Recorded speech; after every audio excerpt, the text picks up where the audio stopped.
1 май жана Свердлов районунда кайра өтө турган шайлоо мыйзамга ылайык 3-1 кыскаруу менен өтөт. Мындай учур шайлоо кайра өткөн маалдагы шайлоо мыйзамында каралган. Талапкерлерди көрсөтүү, шайлоочулардын тизмесин даярдоо, алардын 3 түрдүү шайлоочулардын тизмеси болот. Ал алдын ала, контролдук жана акыркы тизме.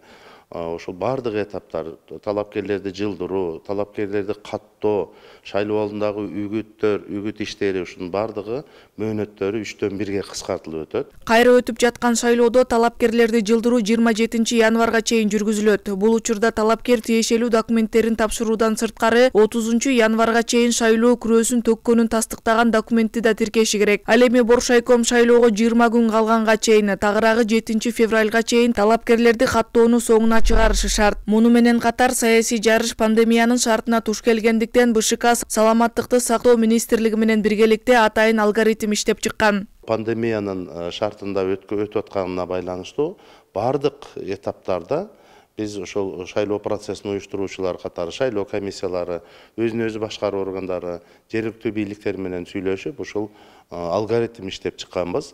Саламаттык сактоо министрлиги менен биргеликте. Башкача айтканда ошо документтерди бергенден баштап талапкерлерди жылдыруу процессинде шайлоо алдындагы үгүт иштерин жүргүзүүнүн бардык этаптарында ошол социалдык аралыктарды сактоо, өздүк жеке коргоочу каражаттар менен камсыз кылуу, ошого окшогон бардык жол жоболор сакталуу менен өткөрүлөт. Өнөктүктүн үгүт иштери 7 февралда башталып, ал 20 күнгө гана созулат. Эгерде шайлоонун жыйынтыгы жокко чыгарылса, анда БШК кайра шайлоону дайындарын кошумчалады. Бишкектин 2 округунан талапкер болууну көздөгөн 32 адамдын көпчүлүгү 2021 жылдын 28 ноябрында өткөн парламенттик шайлоого катышып, жетиштүү добуш ала албай калгандар. Алардын катарында ушул эле жыйынтыгы жокко чыгарылган 1 май округунан катышкандар да бар. Мындан улам жарандык активист Атай Бейшенбеков бул учур талапкерлерге кандай шайлоо өтпөсүн мандат маанилүү экенин тастыктайт дейт. Жарандык активисттин жүргүзүп жаткан анализинде кайра өтө турчу шайлоо буга чейинки өнөктүктөрдөн айырмаланбайт. Муну талапкерлердин реалдуу программасы жоктугу менен байланыштырган.